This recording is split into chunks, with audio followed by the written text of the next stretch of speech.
સૌપ્રથમ અહીં સબસ્ક્રાઇબ પર ક્લિક કરો, બાજુમાં આવતા બેલ જેવી નિશાની પર ક્લિક કરો. એજ્યુસફર ચેનલના તમામ વિડીયોના અપડેટ્સ આપના ફોનમાં મળતા રહેશે. મિત્રો, કયા વિડીયોની અંદર મેં આપને સાદા વર્તમાનકાળના ઉપયોગ વિશે માહિતી આપી. આ વિડીયો મારે ખ્યાલ મુજબ 5મો વિડીયો અમારો બની રહ્યો છે સિમ્પલ પ્રેઝન્ટ ટેન્સના સંદર્ભમાં. મોટા ભાગના પુસ્તકો, અંગ્રેજી વિષયના પુસ્તકો, જે અંગ્રેજી શીખવા માટેના પુસ્તકો છે, એમાં સાદા વર્તમાનકાળને લગતી બહુ ઓછી માહિતી હોવાથી આપણે આટલું બધું ભણ્યા હોય, 10મું ભણીને ગયા હોય, 12મું ભણીને ગયા હોય કે કોલેજ કક્ષાએ, આપણને આ ટેન્સ વિશે માહિતી ઓછી મળે. એટલે મેં શક્ય હોય એટલું ધીરજ રાખી અને તમને આ સરળતાથી સમજાવું છું. સાદા વર્તમાનકાળના 5 ઉપયોગો આપણે ગયા વિડીયોની અંદર જોયા. આ વિડીયોની અંદર છઠ્ઠો ઉપયોગ. તો સાદા વર્તમાનકાળ છે એનો છઠ્ઠો ઉપયોગ એ છે કે કહેવતો, જેના માટે અંગ્રેજીમાં શબ્દ છે પ્રોવર્બ્સ. કોટેશનો, સુવાક્યો, જેના માટે ઇંગ્લિશમાં શબ્દ છે કોટેશનો, QUOTATIONS. તો અંગ્રેજીમાં કહેવતો દર્શાવી હોય, અંગ્રેજીમાં કોઈ સુવાક્ય દર્શાવવા હોય, તો તેની અંદર પણ સાદા વર્તમાનકાળ જ ક્રિયાપદનો ઉપયોગ થાય છે. દાખલા તરીકે આપણે એક એક્ઝામ્પલ લઈએ. ઓનેસ્ટી ખાલી જગ્યા ધ બેસ્ટ પોલિસી. મિત્રો, આ ટાઈપની ખાલી જગ્યા મોટા ભાગની કોમ્પિટેટિવ એક્ઝામમાં પૂછાય. પછી જીપીએસસી સુધી વયા જાવ, બરોબર, તો તરત જ આપણે એમ થાય કે ભાઈ ઓનેસ્ટી ખાલી જગ્યા ધ બેસ્ટ પોલિસી, આ કહેવત છે ઇંગ્લિશની અંદર. તો કહેવત છે એની અંદર સાદા વર્તમાનકાળનું જ રૂપ વપરાય છે.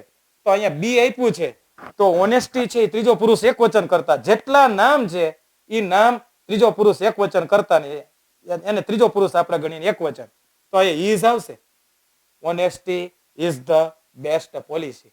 હજી એક બીજી કહેવત આપણે લઈ લઈએ. ફેઇલર્સ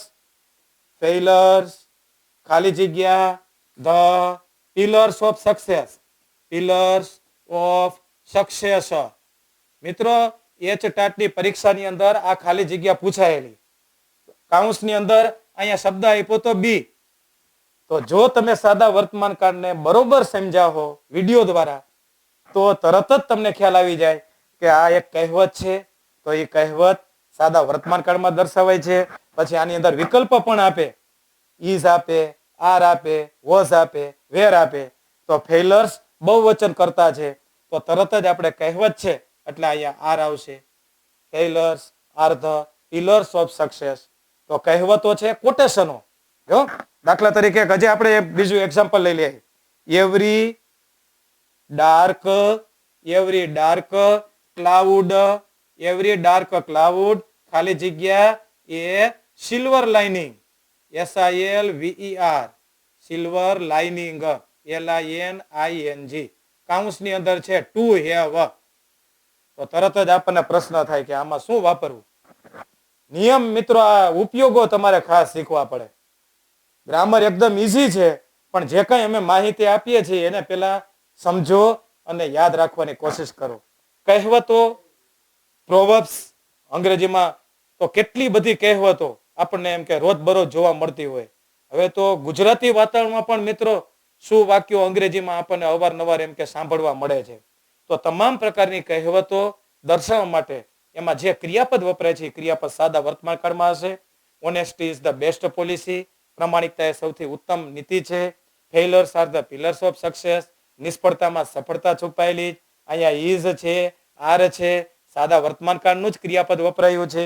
every dark cloud has a silver lining. દરેક કાળા વાદળને એક રૂપેરી કિનારી હોય છે, એ કહેવત છે. તો એ પણ સાદા વર્તમાનકાળમાં. જો હજી એક એક્ઝામ્પલ આપી દઉં. People always worship, WORSHIP, worship the rising sun. તો અહીંયા વર્શિપ શબ્દ સાદો વર્તમાનકાળ. લોકો હંમેશા ઉગતા સૂર્યની પૂજા કરે છે, આ એક કહેવત છે. કેટલાક કોટેશનો છે, એ કોટેશનો શું વાક્યો હોય એ પણ સાદા વર્તમાનકાળમાં વપરાય છે, બરોબર. હજી એક આપણે એક્ઝામ્પલ એમ કે લઈ લઈએ. ડેથ કીપ્સ નો કેલેન્ડર. ડેથ કીપ્સ નો કેલેન્ડર. CALENDAR. મૃત્યુ કોઈ તારીખની રાહ જોતું નથી. તો આ એક કહેવત છે. તો એટલી આ એક્ઝામ્પલ મેં આપ્યા, એના ઉપરથી તમે આ ઉપયોગ છે એ યાદ રાખી લીધો હશે કે કહેવતો છે, પ્રોવર્બ્સ, શું વાક્યો છે, કોટેશન સાદા વર્તમાન કાળમાં જ દર્શાવાય છે. ઉપયોગ નંબર 7 છે એ આપણે જાણી લઈએ. મિત્રો, કેટલીક કોમેન્ટ્રી આપણે આજકાલ એમ કે ક્રિકેટનો સમય છે, તો ક્રિકેટના સમયની અંદર ઘણી વખત આપણને એમ થાય કે ચલો ને હું પણ કંઈક ઇંગ્લિશમાં કોમેન્ટ્રી આપું. તો મિત્રો, કોઈ પણ પ્રકારની કોમેન્ટ્રી, પછી ફૂટબોલની કોમેન્ટ્રી હોય, ક્રિકેટ મેચ રમાતી હોય એની કોમેન્ટ્રી હોય, કે પછી કોઈ સ્ટેજ ઉપર નાટક ભજવાતું હોય, તો નાટક છે કે કોમેન્ટ્રી છે, રનિંગ કોમેન્ટ્રી, એની અંદર પણ જે ક્રિયાપદ વપરાય એ ક્રિયાપદ સાદા વર્તમાન કાળમાં વપરાય છે. તો અહીંયા ઉપયોગ નંબર 7, તો running commentary. Running commentary, commentary જે કોઈ પણ પ્રકારની મેચ ચાલુ હોય, તો એ પછી ક્રિકેટ મેચ હોય, ફૂટબોલનો મેચ હોય, કોઈને કોઈ સ્ટેજ ઉપર નાટક ભજવાતું હોય, નાટક ભજવાતું હોય, તો મેચ કોઈ પણ પ્રકારની કોમેન્ટ્રી કે ભજવાતું નાટક છે એ સાદા વર્તમાન કાળમાં જ દર્શાવવામાં આવે છે. દાખલા તરીકે એક example, here with Anderson starts running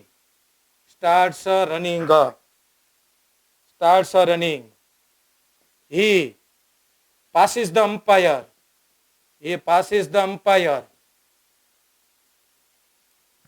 he throws the ball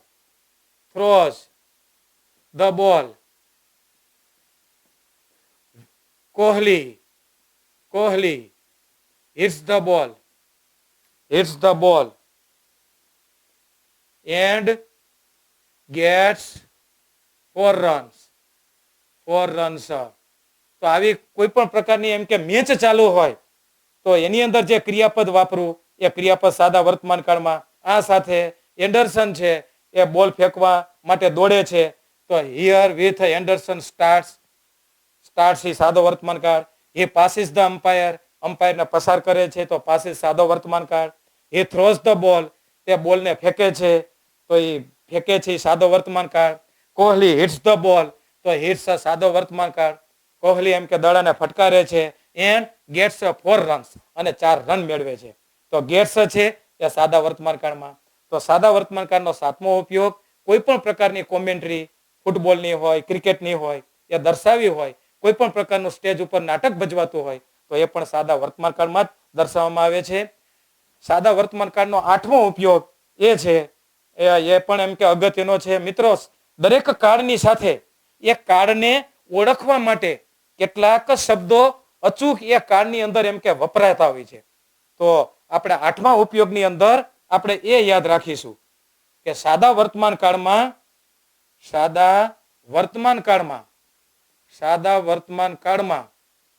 નીચે મુજબના સમય સૂચક શબ્દો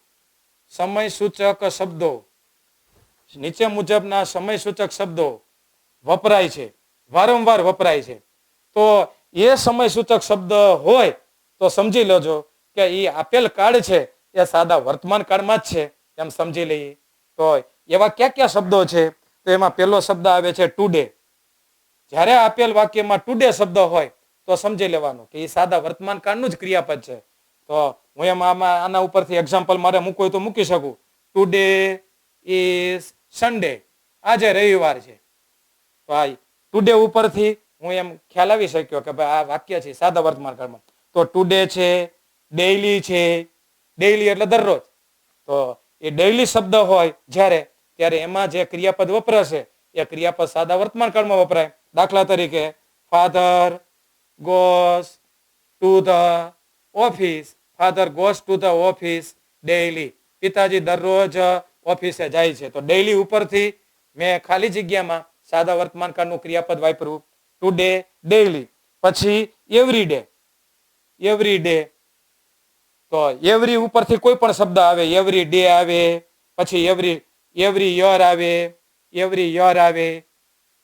એવરી મંથ આવે, એવરી મંથ, પછી every Sunday, every Sunday.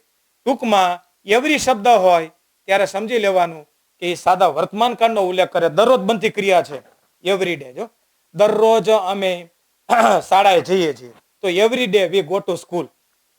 Every year દર વર્ષે અમે પ્રવાસમાં જઈએ છીએ તો we go for travelling every year. Every month દર મહિને અમારે સ્કૂલમાં અંગ્રેજીની ટેસ્ટ હોય છે. We have got English test every month. તો એવરી શબ્દ યાદ રાખજો મિત્રો. Today, daily, every day, every year, every month, every Sunday. દર રવિવારે અમે મંદિરે જઈએ છીએ. We go to the Swaminarayan temple every Sunday. પછી વધારાના કેટલાક શબ્દો ખાસ યાદ રાખી લેજો, કામ લાગશે તમને. ટુડે, ડેઈલી, એવરી, પછી ઓલવેઝ. હું અહીંયા શબ્દો લખું છું, અચૂક યાદ રાખી લેજો. ઓલવેઝ, ઓફન, પછી નેવર, પછી સમટાઈમ્સ, સમટાઈમ્સ, સમટાઈમ્સ, પછી જનરલી, બધા એલવાય વાળા શબ્દો. જનરલી, યુઝવલી, USUALLY, યુઝવલી, પછી રેગ્યુલરલી, REGULARLY, રેગ્યુલરલી અને રેરલી. આટલા શબ્દો એમ કે યાદ રાખો એટલે સાદો વર્તમાન કાળ તમારા માટે ઈઝી થઈ જાય. ફરી એક વખત હું નિરાતે બોલું છું. જ્યારે આપેલ વાક્યમાં today, daily, every day, every month, every Sunday, every year, always, often, sometimes, generally, usually, regularly કે રેરલી હોય ત્યારે ખાલી જગ્યામાં મોટે ભાગે સાદા વર્તમાન કાળનું ક્રિયાપદનું રૂપ મુકાય છે. તો સાદા વર્તમાન કાળના 8મા ઉપયોગની અંદર આવા શબ્દો ઉપરથી પણ આપણે સાદો વર્તમાન કાળ વપરાય છે અથવા સાદા વર્તમાન કાળનું ક્રિયાપદ આપણે મૂકીએ એ આપણે યાદ રાખીશું. પછી સાદા વર્તમાન કાળના 9મા ઉપયોગમાં પણ વિશેષ કેટલીક માહિતી મિત્રો તમને કામ લાગશે. એ માટે હું જુદી જુદી પરીક્ષાની અંદર પણ એ અચૂક પૂછવામાં આવે છે તો એ પણ પોઈન્ટ છે એ ચોક્કસ યાદ રાખી લેજો. 9મા ઉપયોગની અંદર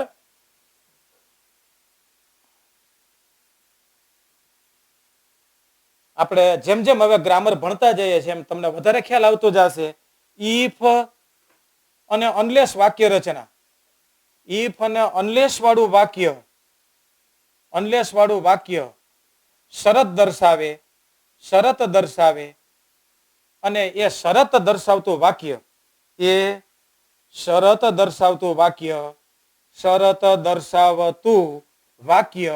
સાદા વર્તમાન કાળમાં લખાય. સાદો વર્તમાન કાળમાં લખવામાં આવે. દાખલા તરીકે શરૂઆતમાં હોય કે વચ્ચે. એક એક્ઝામ્પલ દ્વારા આપણે સમજીએ. જો ઇફ હી ખાલી જગ્યા hard he will get good result. RESULT. હવે કાઉન્સમાં અહીંયા એમ કે ટુ વર્ક શબ્દ આપ્યું છે તો તમે સાદા વર્તમાન કાળનો ઉપયોગ જો શીખ્યા હો મિત્રો, આ HTAT ની આવી બધી પરીક્ષાઓમાં આ ટાઈપની જ ખાલી જગ્યા પૂછાય છે. 30 માર્કનું ગ્રામર આપણે શિક્ષક બનવા માટેની HTAT-ની ને ટાટની પરીક્ષા જે આવે છે એમાં 30 માર્કનું ગ્રામર એટલે ટોટલી જે અત્યારે તમે શીખી રહ્યા છો વર્બ ફોર્મ એના સંદર્ભમાં આર્ટિકલ્સ, પ્રેપોઝિશન, વર્બ ફોર્મ આવી જ બધી એમ કે રચનાઓ એમાં પૂછવામાં બહુ ઈઝી હોય. પણ એક વખત તમે મનથી નક્કી કરી લ્યો કે ભાઈ 30 માંથી મારે એમ કે પૂરેપૂરા માર્ક લેવા છે તો બધું જ તમને આવડી શકતું હોય. તો ઇફ અને અનલેસ વાળું વાક્ય શરત બતાવે. ઇફ નો અર્થ થાય જો તો. આપણે ગુજરાતીમાં પણ બોલીએ છીએ જો તમે મહેનત કરશો તો તમે સફળ થશો. યા જો એટલે અંગ્રેજીમાં ઇફ. અનલેસ નો અર્થ થાય જો નહીં તો. નકાર સૂચવે છે મિત્રો. જો તમે પ્રમાણિક રહેશો નહીં તો તમને લોકો માન આપશે નહીં. જો નહીં તો એટલે અનલેસ. તો ઇફ અને અનલેસ વાળું વાક્ય શરત બતાવે અને શરત બતાવતું વાક્ય સાદા વર્તમાન કાળમાં જ લખવામાં આવે છે. તો અહીંયા ઇફ વાળું વાક્ય ઓકે, આ એટલું વાક્ય છે એ શરત બતાવે છે તો એ શરત બતાવતું વાક્ય મારા સાદા વર્તમાન કાળમાં. તો ટુ વર્ક ઉપરથી અહીંયા હી ત્રીજો પુરુષ એકવચન કરતા છે એટલે ઇફ હી વર્ક્સ હાર્ડ, જો તે સખત મહેનત કરશે તો તે સુખી થશે. જો if you have if you have money, જો તમારી પાસે પૂરતા પૈસા હશે તો તમે આ ફ્લેટ ખરીદી શકશો. You can by this flat. તો અહીંયા હેવ છે એ સાદો વર્તમાન કાળ. અનલેસ નું એક એક્ઝામ્પલ જો, અનલેસ યુ આર ઓનેસ્ટ, જો તમે પ્રમાણિક નહીં હોવ, બરોબર, તો અહીંયા આર છે સાદો વર્તમાન કાળ. નો બડી વિલ રિસ્પેક્ટ યુ, નો બડી વિલ રિસ્પેક્ટ યુ, તો તમને કોઈ માન આપશે નહીં. તો ઇફ અને અનલેસ વાળું વાક્ય સાદા વર્તમાન કાળમાં દર્શાવાય છે. ઉપયોગ નંબર 9 ની અંદર એ તમે માહિતી મેળવી. હવે ઉપયોગ નંબર 10 ની અંદર પણ હજી એક પોઈન્ટ કહી જ દઉં છું. મને એમ થાય છે કે ભાઈ મારા વિદ્યાર્થી છે એ કોઈ બાબતથી એમ કે નબળા ન પડે, એટલા માટે શક્ય હોય એટલી હું તમને ઉપયોગી માહિતી આપવાની પૂરેપૂરી કોશિશ કરું છું. ઉપયોગ નંબર 10 ની અંદર એમાં ટીલ અને અનટીલ વાક્ય, ટીલ અને અનટીલ વાળું વાક્ય સમય સૂચવે અને એ સમય બતાવતું વાક્ય સમય સૂચવે છે અને તે વાક્ય સાદા વર્તમાન કાળમાં લખાય છે. સાદા વર્તમાન કાળમાં લખાય છે. દાખલા તરીકે આપણે ટીલ નો અર્થ થાય જ્યાં સુધી ત્યાં સુધી, અનટીલ નો અર્થ થાય જ્યાં સુધી ત્યાં સુધી નહીં. તો ટીલ અને અનટીલ વાળું વાક્ય સમય બતાવે અને તે સમય બતાવતું વાક્ય સાદા વર્તમાન કાળમાં. દાખલા તરીકે don't go out until the bell rings, જ્યાં સુધી બેલ ન વાગે ત્યાં સુધી બહાર નીકળતા નહીં. તો અહીંયા until છે એ સમય સૂચવે છે ક્યાં સુધી બહાર નહીં નીકળવાનું, જ્યાં સુધી બેલ ન વાગે ને ત્યાં સુધી. તો આ આખું વાક્ય મિત્રો સમય સૂચવે છે. તો એ સમય બતાવતું વાક્ય અહીંયા રિંગ્સ એ સાદા વર્તમાન કાળનું ક્રિયાપદ છે. બરોબર. દાખલા તરીકે વેઇટ હિયર, અહીં રાહ જોજો. ટીલ યોર ટર્ન કમ્સ, જ્યાં સુધી તમારો વારો આવે ત્યાં સુધી તમે અહીં રાહ જોજો. તો આ ટીલ અને અનટીલ વાળું વાક્ય સમય સૂચવે છે અને સમય બતાવતું વાક્ય સાદા વર્તમાન કાળમાં આવશે. ટીલ અને અનટીલ મિત્રો વચ્ચે જ આવે છે અને મોટે ભાગે એના પછીનું વાક્ય છે આપણે સાદા વર્તમાન કાળમાં. આગળનું વાક્ય છે આજ્ઞાત હોય. આજ્ઞાત એટલે વાક્યની શરૂઆત ક્રિયાપદથી થતી હોય. હકાર હોય તો ટુ વગરનું મૂળ ક્રિયાપદ, નકાર હોય તો આપણે ડોન્ટ યાદ રાખીશું. હવે છેલ્લો ઉપયોગ કહી દઉં તમને કે આપણે ભણતા હશું ત્યારે આપણે કોઈને કોઈ પ્રકારના નિબંધ લખવાના આવશે. તો 3 પ્રકારના નિબંધ આપણે બોર્ડની પરીક્ષામાં 10મું ધોરણ હોય, 12મું ધોરણ હોય, 3 પ્રકારના નિબંધ આપણે અચૂક આપણે એમ કે સાદા વર્તમાન કાળમાં. તો એમાં પહેલો એમ કે કોઈને કોઈ પ્રકાર વ્યક્તિ ઉપરનો નિબંધ લખો. તો એમાં જે કોઈ નિબંધ લખો એમાં ક્રિયાપદ સાદા વર્તમાન કાળમાં જ એમ કે વપરાય. વ્યક્તિ પરનો નિબંધ સાદા વર્તમાન કાળમાં જ લખવામાં આવે છે. જો Sachin is my favourite cricketer, તો એમાં ઇઝ આવ્યું. હી કમ્સ ફ્રોમ મુંબઈ, તે મુંબઈ થી આવે છે, એમાં કમ્સ આવ્યું. વ્યક્તિ વિશેનો નિબંધ એમાં જે ક્રિયાપદ વપરાય એ સાદા વર્તમાન કાળમાં. પછી ફેસ્ટિવલ, કોઈને કોઈ ફેસ્ટિવલ વિશેનો નિબંધ આપણને પૂછવામાં આવે, તહેવાર, તો તહેવાર પરનો નિબંધ છે એ પણ સાદા વર્તમાન કાળમાં. We Indians are fond of festivals, આપણે ભારતીયો તહેવારોના ખૂબ શોખીન છીએ, તો એમાં જો આ રહ્યું. We celebrate many festivals every year, આપણે દર વર્ષે ઘણા બધા તહેવારો ઉજવીએ, એમાં સેલિબ્રેટ સાદા વર્તમાન કાળમાં. But Diwali is my favourite festival, પણ દિવાળી મારો પ્રિય તહેવાર છે, તો ઇઝ સાદા વર્તમાન કાળમાં. તો વ્યક્તિ પરનો નિબંધ એમાં જે ક્રિયાપદ વપરાય એ ક્રિયાપદ સાદા વર્તમાન કાળમાં આવે છે. તહેવાર પરનો નિબંધ એમાં જે ક્રિયાપદ વપરાય એ પણ સાદા વર્તમાન કાળમાં. પછી જનરલ ટોપિક 10મું ધોરણ, 12મું ધોરણ તમામ પ્રકારની કોમ્પિટિટિવ પરીક્ષામાં સામાન્ય વિષય એટલે મિત્રો એની અંદર છે ને ટ્રીઝ અવર બેસ્ટ ફ્રેન્ડ્સ, વૃક્ષો આપણા ઉત્તમ મિત્રો, ટ્રીઝ અવર બેસ્ટ ફ્રેન્ડ્સ, વૃક્ષો આપણા ઉત્તમ મિત્રો, તો એ જનરલ ટોપિક કહેવાય. બુક્સ અવર બેસ્ટ ફ્રેન્ડ્સ, પુસ્તકો આપણા ઉત્તમ મિત્રો. My ambition in life, my goal in life, જીવનમાં મારું ધ્યેય ambition AMBITION my ambition in life, જીવનમાં મારું ધ્યેય. તો આ બધા જનરલ ટોપિક, સેવ એન્વાયરમેન્ટ, પર્યાવરણને બચાવો. તો જેટલા જનરલ ટોપિકને લગતા નિબંધો હોય એ નિબંધની અંદર સાદા વર્તમાન કાળનું જ ક્રિયાપદ વપરાય. તો તમને આના ઉપરથી ખ્યાલ આવ્યો હશે કે શા માટે સાહેબે સાદા વર્તમાન કાળના સંદર્ભમાં 5 વિડીયો તૈયાર કર્યા. કારણ કે આ કાળનો ઉપયોગ જ એમ કે વ્યાકરણની અંદર અને રોજબરોજના જીવનમાં એટલો બધો છે કે આપણે આ કાળને જો સાચી રીતે અને સારી રીતે સમજી લેશું તો આપણને અંગ્રેજી શીખવામાં જરા પણ આગળ જતા મુશ્કેલી લાગશે નહીં. તો અહીંયા આપણે સાદા વર્તમાન કાળને લગતી જે કઈ અગત્યની માહિતી હતી, એઝ એ ટીચર તરીકે મને જે કઈ અગત્યની માહિતી અત્યાર સુધી લાગી એ મેં બધી જ તમને આપી છે. જો આટલું તમે યાદ રાખશો તો તમને આગળ જતા ડાયરેક્ટ ઇનડાયરેક્ટ, એક્ટિવ પેસિવ કે તમામ પ્રકારની બીજી રચનાઓ શીખવામાં જરા પણ મુશ્કેલી પડશે નહીં. જો તમને અમારો આ વિડીયો મિત્રો પસંદ આવ્યો હોય તો તમે શેર કરો, લાઈક કરો, તમારી ચેનલની અંદર ચોક્કસ અમને સબસ્ક્રાઇબ કરજો. અમને તમારા કોમેન્ટ્સ છે એ ચોક્કસ આવકાર્ય છે. અમે રોજ દરેક વખતે અમારા વિડીયોની અંદર જે કઈ સુધારા લાગશે એ અમે ચોક્કસ એમ કે અપનાવીશું. Thank you very much.